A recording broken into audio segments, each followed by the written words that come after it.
Well, hello there. As you can see, I'm by my lonesome today. Well, I have Kimberly, but she doesn't count. She's not on screen. Don't tell her I said that. Okay, so we have a few questions, and if you guys want to send in some questions, we will probably get to them. Looks like I only have about 5 or 6. Oh, I got more than that. But you guys know me. I talk fast. I don't have Bethany to rein me in. You're getting the fast talk. So we have a question from a person who found a dog. It was a stray dog, and they want to rescue it. They haven't been able to get to the vet yet for other reasons, but they believe it's a full pity. Very sweet dog, likes to play, likes to snuggle, and they've had a really great time with this dog. However, the dog is now having a lot of accidents in the house. They've tried putting her outside for a period of time, bringing her in, and she still has an accident.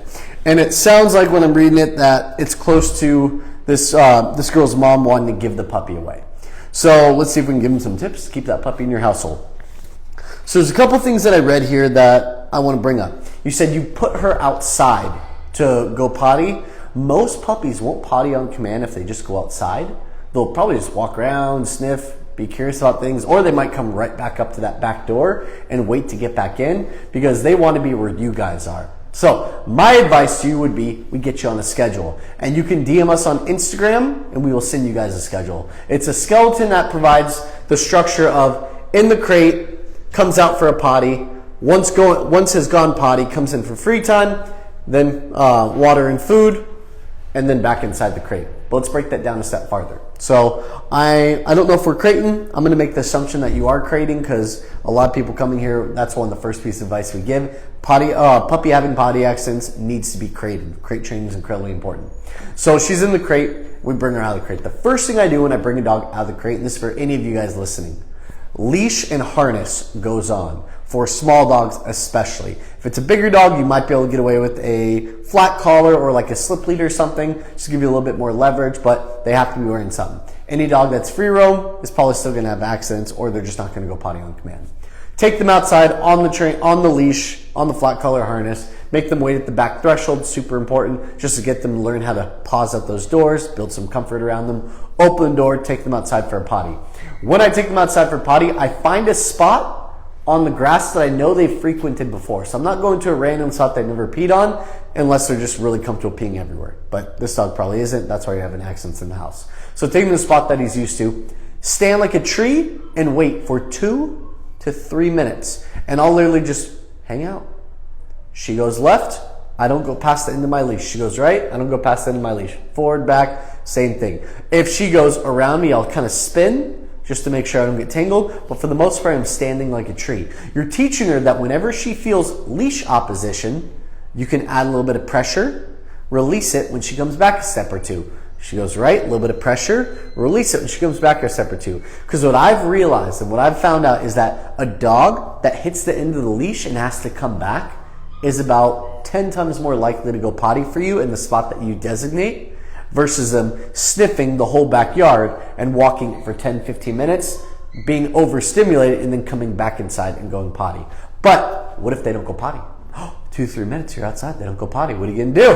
You're going to take that puppy, pick them up if they're small, walk them back in if they're big, put them right back inside of that crate. In the crate, I'll wait for a young puppy, maybe under 4 months old, about 5 to 15 minutes. A dog that's 4 to 6 months, probably 15 minutes. A dog that's 6 months or older, about 30 minutes, maybe even 40 minutes. And in the crate, I wait them out because what they probably did when they went outside is they had to go potty the whole time. However, they're distracted. So needing to go potty, bird, cat, squirrel, dog, mom, dad, whoever it is, that distraction kind of made them suck it back in. And they fed into the distraction more into feeding into the need to go potty. Putting them in the crate allows their body to settle and relax. And most of the time when that happens to a dog, they're like, whoa, now I really got to go. First time they had to go. Second time they have to go like a little bit more badly. But by the third time, it's like state of emergency. I got to go potty and I got to go now. So by that second time, by that third time, eventually they're going to go potty for you. And when they do, wait for them to fully exhaust the bladder, the last drop falls, and then good puppy, good potty, or good dog, good potty, whatever the dog's name is. Good that, go potty. And then they get to come in for free time. And that's when you kind of break down that free time up into 3 separate parts. And I know you didn't ask about this, but I'm going to go over it anyways because you have a new puppy and I have a feeling that you need the whole structure schedule, and it will probably apply to some other people as well. So now my puppy's coming inside and I want to give them some free time. But free time is not freedom to roam the house. It's a common misconception.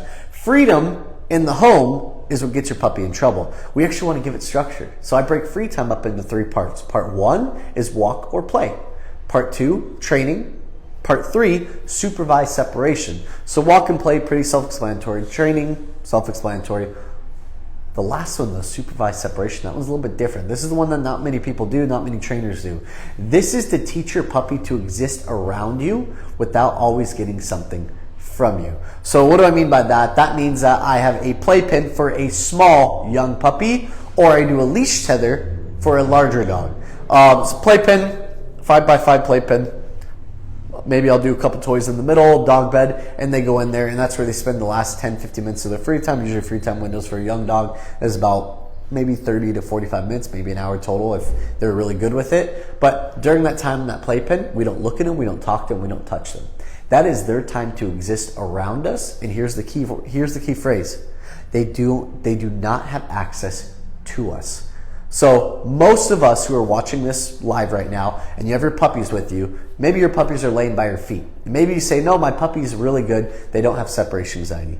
Then I would appease you to stand up, walk out of the room, and if you have a puppy on your heel, they probably have some separation anxiety without you even realizing it. So if you can't stand up and leave the room and they're kind of just like, huh? Okay. Back asleep, then this is something that would benefit you. Now let's talk about the older dog or the larger dog that needs a tether. This is where welcome my living room, guys. To my left is like this big cabinet. To my right is an open space. I would take my leash and tie it to the leg of that cabinet. Give the dog maybe a 4-foot lead. I might slide a little farther over on the couch, and that would make it so even at the end of the lead, my dog still has a 4 to 5 foot gap between me and them. So they try to get to us. They don't get to us. They go back to their bed, they lay down, they whine, they cry, and they eventually get bored and they go to a toy. That's what supervised separation does. But what if you get all the behaviors that we don't like jumping, barking, biting at the bed, nipping or biting at the leash, chewing at the leash, whatever you're getting? That's where I do a 3-strike rule. A 3-strike rule is strike 1, take a deep breath, and then give a firm no, and then freeze. Everyone wants to do something right after that no. That's second step. That's strike 2.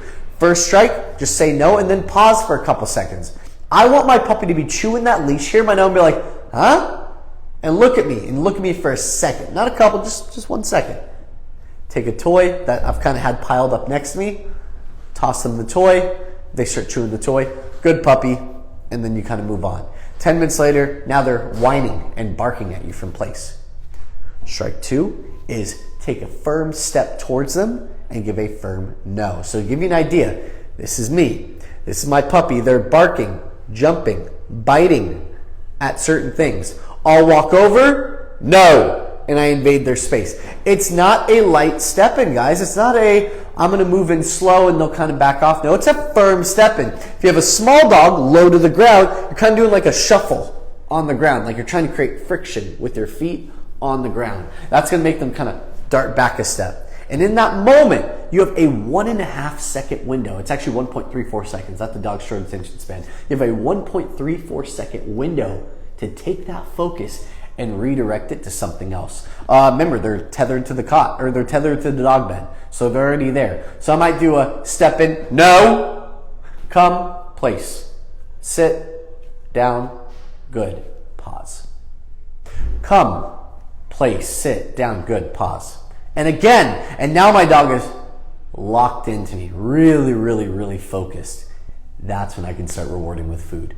I don't want to reward with food right after the correction. Otherwise, it's dog jumps, you say no, off, bump them off, and then you tell them sit, good treat. They're like, wow, that's the greatest trick I've ever learned. Jump, sit, food. Jump, sit, food.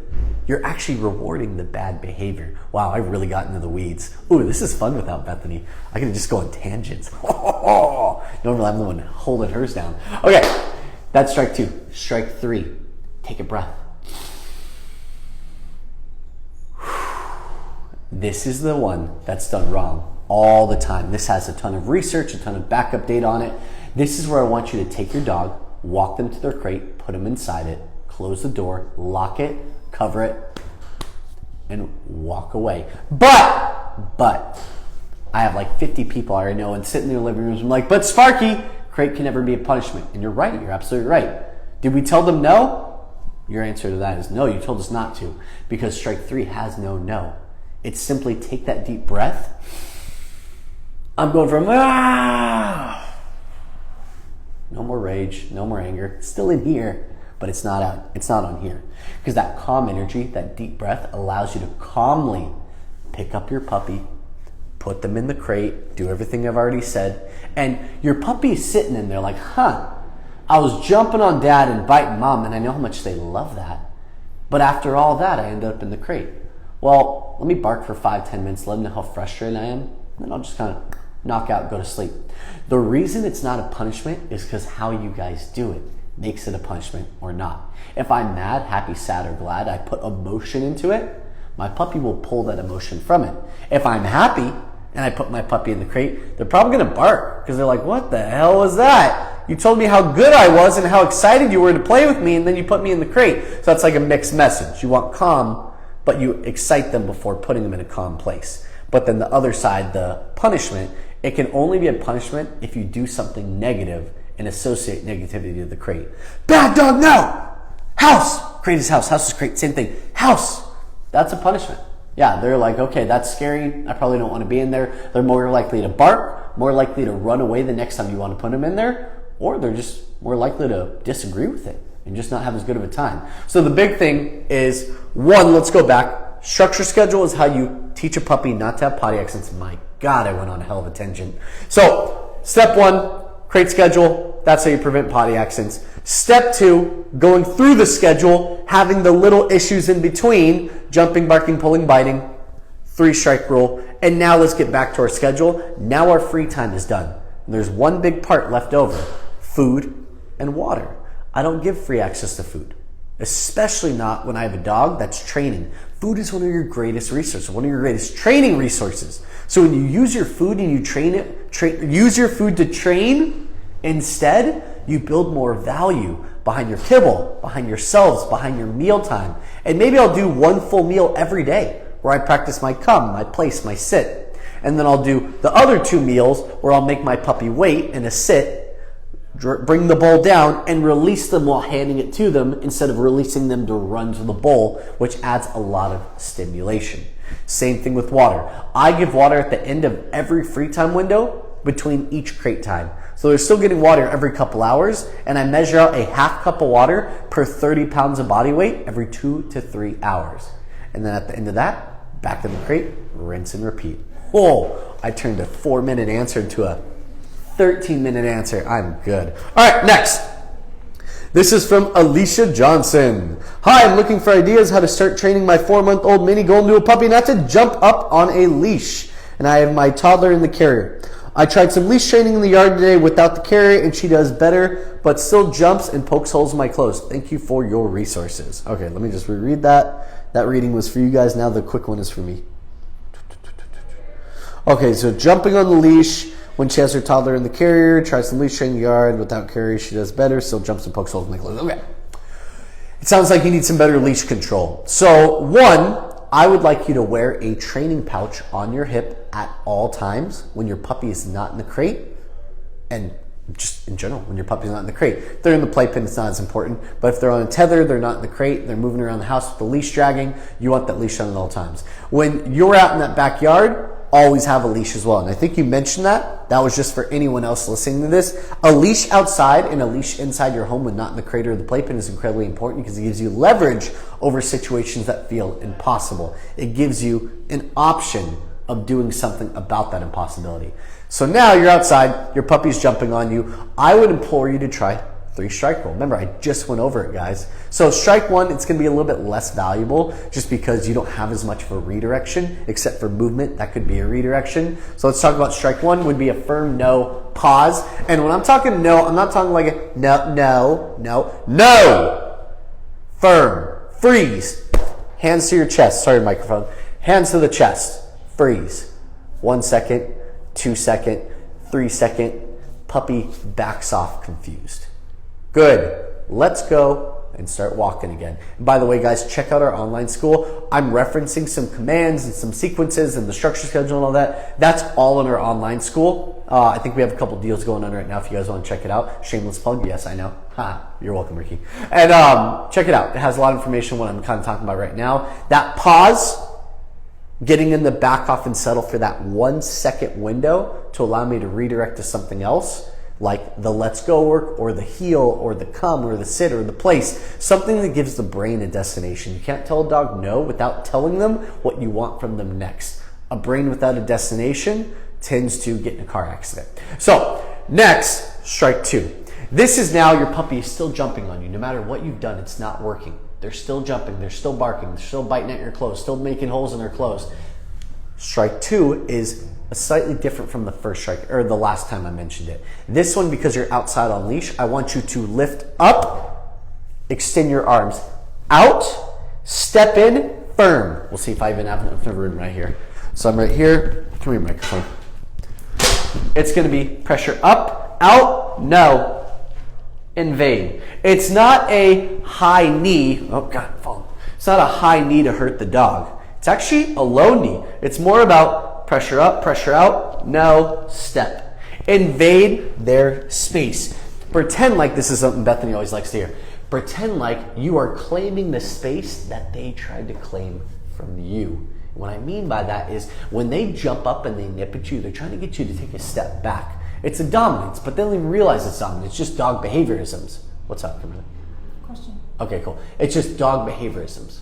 So in the moment that they push that boundary, you give the bump with the knee, you step in, pressure up and out, and I don't release that pressure yet. And now they're kind of sitting back like confused, a little bit stiff. Hold the pressure, wait for them to kind of be like, slowly release the tension. And in that moment, a calm, neutral, let's go, and I'll start walking again. Because remember, guys, the same thing as before. You still got to give the command after the correction. If we don't give value to the correction by redirecting after, then the correction loses its value. We become the people that just yell no all the time. Because without the direction for the brain does its own thing.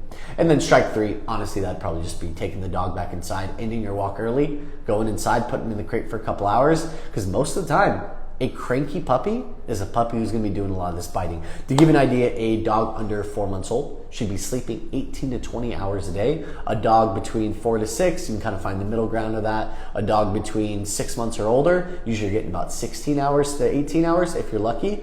But if your puppy's not sleeping that often, I doubt you're using the crate during the day. That's something to try.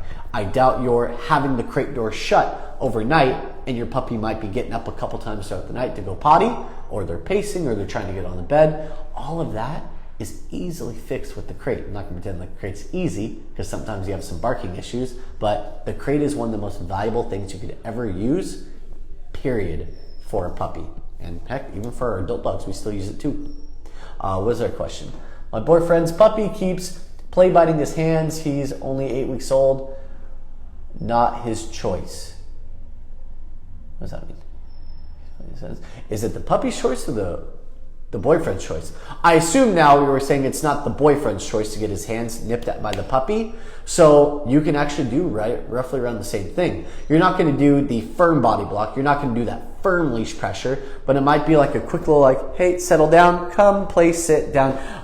You need to give that puppy a little bit more structure probably. And I don't actually know what you're doing. I mean that the puppy was not supposed to be that young. Oh, okay. I got you. Thank you for the clarification. Yeah, 8 weeks old is a very young puppy. It's not unheard of. We actually have a couple puppies at Puppy Academy that start pretty young.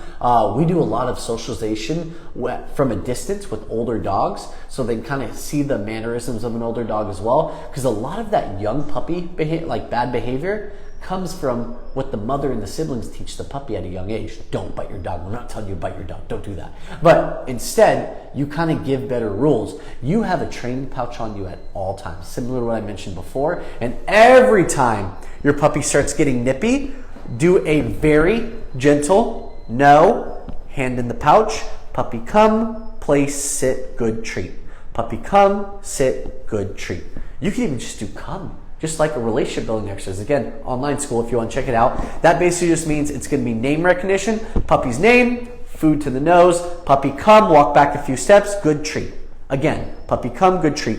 Most of that nipping, unless you're playing with their hands, but most of that nipping is not malicious. They're not trying to bite you, they're just communicating with their teeth, just like they would to the mother, to the siblings. The difference of the mother and siblings is that they have long coats of hair. We do not. We have thin pieces of skin that those teeth are just going through like a knife through butter. So you need to redirect the focus away from the biting and work them through the energy that leads to the biting. If they never get an opportunity to escalate to that level, they don't do the biting. But again, crating also plays a big role too. An 8-week-old puppy, 18 to 20 hours. Dead set. That's how much crating you guys should be doing throughout the day. And remember, we have a schedule, so we don't mind sending that to you. So usually you're gonna do about maybe an hour and a half in the crate, maybe an hour for a young puppy, and then about 30 minutes out of the crate, and you rotate that all throughout the day. I told him that about the... Yeah, good. He crates her, then he's in a good place. More than the crate, training pouch on the side. Have a leash on that puppy at all times when the puppy's not in the crate. Even though she's young and she doesn't do much, that leash gives you a little bit of leverage to kind of guide the puppy away from certain things like your hands and your clothes. But yeah, big thing is crate a little bit more. Give them some daytime crating, 8 to 20 hours a day. And every time that puppy comes out of the crate, it's not freedom to roam. It's freedom to work, play, train, and have supervised separation. I have another question from Samantha Nicole. Do you have a training school recommendation in Orlando, Florida? Well, I most certainly do. It's called Puppy Academy Online School. No, I don't know too many places in Orlando, Florida. My advice to you would be, 1, check out our school, or 2, look up Balanced Dog Training. Kimberly can't point to those. I completely lose focus. I'm not Bethany. I don't multitask. Thank you, though. I appreciate it. I know. I see them. Thank you. I can't multitask, guys. I can't. It doesn't exist in my body, in my mind. But where am I? Okay. Look up a balanced dog training program. There's a lot of different kinds of trainers out there. You have positive reinforcement, you have dominance training, you have balance training, you have clicker training, you have just agility training. My recommendation, what we are here as well, is balanced dog trainers. They use a valuable no, and they use a ton of redirection and positive reinforcement. We live with our toes dipped in both worlds, and it gives us this combination that really creates a strong understanding for most dogs. So my opinion, Samantha Nicole, look up balanced dog trainers or check out our online school. If your puppy is between 4 to 6 months old or younger, you're in an amazing place, and that school benefits you tremendously. And I know we have questions, guys, but I also have a lot of questions that people emailed in, so I'm going to get to a few of these, and then I'll try to answer a few of those. And honestly, I'm going to stay past 1:30 because I got no one telling me I can't. Kimberly, don't you nod your head. I'm doing it. I'm staying. They can't tell me not to. All right, from Victoria Nicole. She commented, my puppy pees good outside, but once he comes inside, he goes again. How can I stop it? You're giving too much water. Nicole, right? No, Victoria, you're giving too much water. Cut back on that water. It's a half cup of water per 30 pounds of body weight every 2 to 3 hours. Think about that. And let's see what kind of dog it was. Guys, remember, I need age, breed. I need everything. It helps to give you better advice. I don't know the age or the breed. Like the dog in this video is a little weenie dog. Which one is that? Do you know who that is? Doesn't matter. Most of our weenie dogs do have a lot of accidents in the beginning of the program. So to give you an idea is if my dog weighs 10 pounds, I'm doing a third of a half cup. Don't ask me to do the math, I'm not going to. I'm doing a third of a half cup, and I'm giving that every couple hours. So when I take my puppy out of the crate, where they've waited and reserved their bladder and built up some need to go potty, the pressure, and then I take them outside to go potty, they give me a full exhaustion of the bladder. Victoria, it's also possible that your puppy is only giving you a half pee. So if they're going out there, they're like, deep, standing up and walking away, that's not a potty, that's a mark. Maybe you have a young puppy still marking though, I don't know. But if they're giving you the mark, they go back to that crate again, Victoria. They go back to the crate where they get to go back in, settle, relax, fall asleep. They're probably not going to because they still got to go pee really bad. They're expecting to do it in the house. Put them in that crate for 5 to 15 minutes. When you hear a little bit more of a high-pitched whine, and I'm like, okay, yeah, that's not her normal whine. That's the I gotta go pee right this second whine. Right back outside of the potty spot. They go potty, fully exhaust the bladder, then bring them in. Another thing too is I don't take that leash off. If I take the leash off and they have freedom to run, most puppies, just like humans, if we exercise, we work out, we do a lot of running, you gotta take a poop.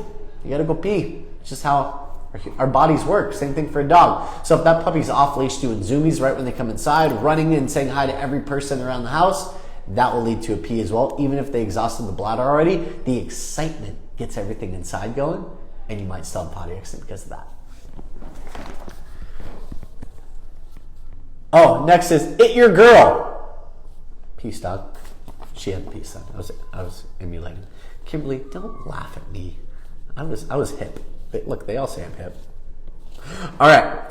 Commented, what is the black cage thing called? I'm guessing this is from our potty training video, so it's called a playpen. It's a metal playpen. You can find them Amazon, pet stores, any of them. They all have them.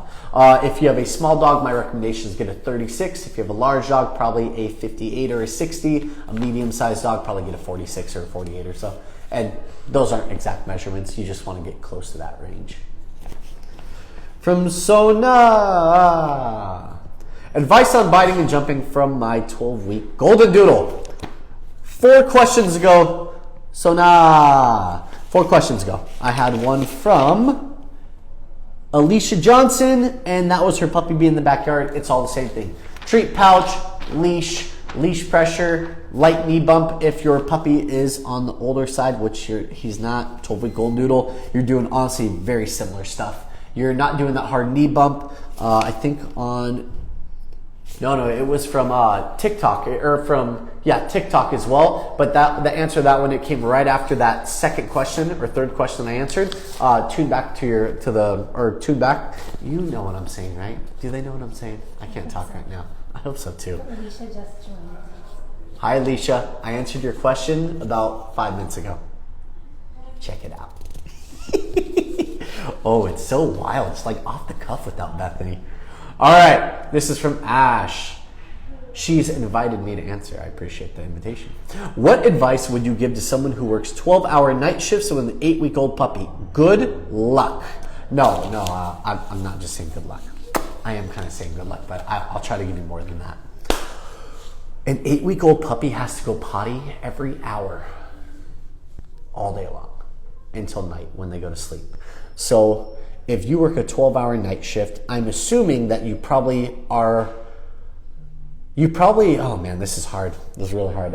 Try to recruit family members to come give a couple potty opportunities halfway throughout the day. But when it comes down to it, I hope this is a small puppy, not a large puppy. But my advice would be is to get a very tall playpen. I'm talking probably like 58, 60 inches. And there's a method to my madness. I know this thing's gonna be huge. It's almost like 6 foot in your living room. But you need a tall playpen that your puppy can't try to climb and get an arm over on. You need to have them in the playpen, and within that same playpen is the crate. I want you to section this playpen out. We have crate entrance, we have toys, and maybe some kind of like dog bed, but no, forget the dog bed. Just put the dog bed in the crate.